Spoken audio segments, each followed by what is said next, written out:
दोस्तों, इस कहानी का पिछले भागों को जरूर सुने। बहुत ही अच्छी कहानी है।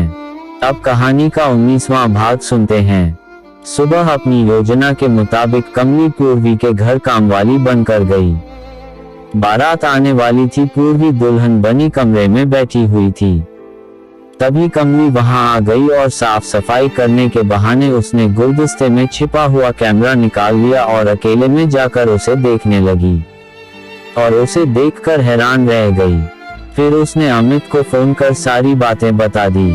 कैमरे में छुपी बातें देखकर कमली पूर्वी के पास गई और पूर्वी से बोली, पूर्वी बेटा। यह सुनकर पूर्वी बोली, आप यहाँ तो आपने सफाई कर ली है, फिर आप यहाँ क्या कर रही हो? तब कमली बोली, बेटा मैं कोई सफाई वाली व काम वाली नहीं हूँ, मैं अमित की माँ हूँ बेटा। अब मुझे सच सच बताओ कि बात क्या है?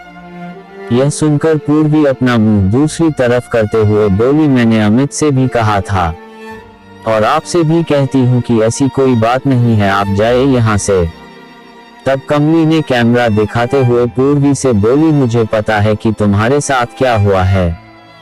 कल साफ सफाई के बहाने मैं यह कैमरा तुम्हारे कमरे के गुलदस्ते में छुपा कर रख गई थी। आज जब तुम्हारे साथ हुई घटना के बारे में तुम्हारी माँ और तुम्हारे बीच बातें हो रही थी, तो वह सारी इस कैमरे में कैद हो गई, जिससे साफ पता चलता है कि तुम्हारे साथ कितना बड़ा अन्याय हुआ है और तुम्हारी माँ बाबू तुम्हारा साथ देने की बजाय तुम पर दबाव बना रहे हैं। बेटा मुझ पर विश्वास रखो, अमित पर विश्वास रखो बेटा, मुझे सच्चाई बताओ। यह सुनकर पूर्वी रो पड़ी और कमली के गले लग गई। तब कमली ने उसे प्यार से चुप कराया। तब पूर्वी बोली, माँ जी आप जानती हो कि मेरा बलात्कार हुआ है, मैं कैसे बताती अमित को यह सच्चाई? अगर अमित यह जानता तो पता नहीं वह मेरे साथ कैसा व्यवहार करता। माँ जी अपने घर वालों की नफरत तो बिना किसी गलती के भी सहन कर चुकी हूँ, अब अमित की नफरत सहन करने की शक्ति मुझ में नहीं थी। मेरे घर वालों ने मुझे किसी को कुछ भी बताने के लिए मना किया था। उन्होंने कहा था कि अगर मैंने यह सच्चाई किसी को बताई तो वह मुझे जान से मार डालेंगे और खुद भी अपनी जान दे देंगे। माँ जी वह दरिंदा जिससे आज मेरी शादी होने वाली है, वह मेरे मामा के दूर का रिश्तेदार है। इस वजह से वह मेरे पापा को भी जानता है, इसलिए हमारे घर किसी न किसी बहाने से आता जाता था। मुझे उसका घर आना जाना पसंद नहीं था, क्योंकि वह गंदी ही नजरों से मेरी तरफ देखता था। लेकिन माँ पापा मासी जब मैंने इस बारे में बात की तो उल्टे ही माँ ने मुझे डांट दिया और कहा, खबरदार जो आगे से उसके बारे में ऐसी बात बोली तो वह ऐसा वैसा इंसान नहीं है, समझी तुम? वह तो तुम्हें एक बेटी की तरह ही रखता है, आइंदा ऐसी बात अपनी जुबान पर मत लाना। जब पिताजी से कहा तो पिताजी ने भी मुझे इसी तरह डांट कर चुप करवा दिया, क्योंकि पिताजी उसे बहुत मानते थे और उसकी बहुत इज्जत करते थे। एक दिन उन्होंने मेरे बापू से फोन कर किसी काम के लिए कुछ कागज लेने के लिए मिलने के लिए कहा, तो मेरे पिताजी ने कहा कि वह मेरी माँ के साथ किसी काम से बाहर आए हुए हैं।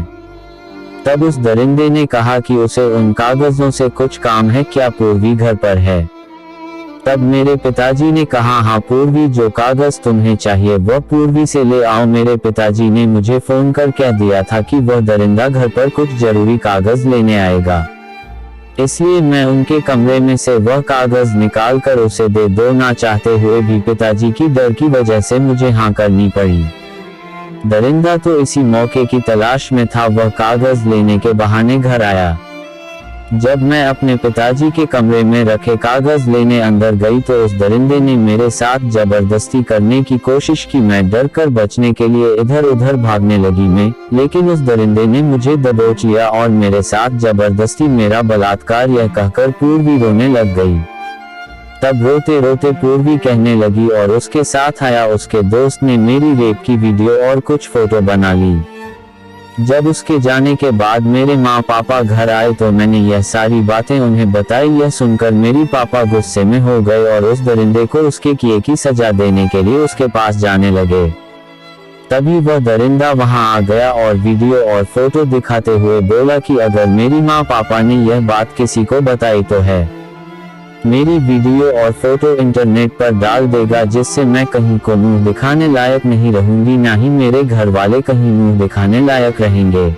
दोस्तों, इस कहानी का अगला भाग क्या लाएगा, तो आप हमारे चैनल को जरूर सब्सक्राइब कर लें और दोस्तों इस कहानी के लिए कमेंट करें।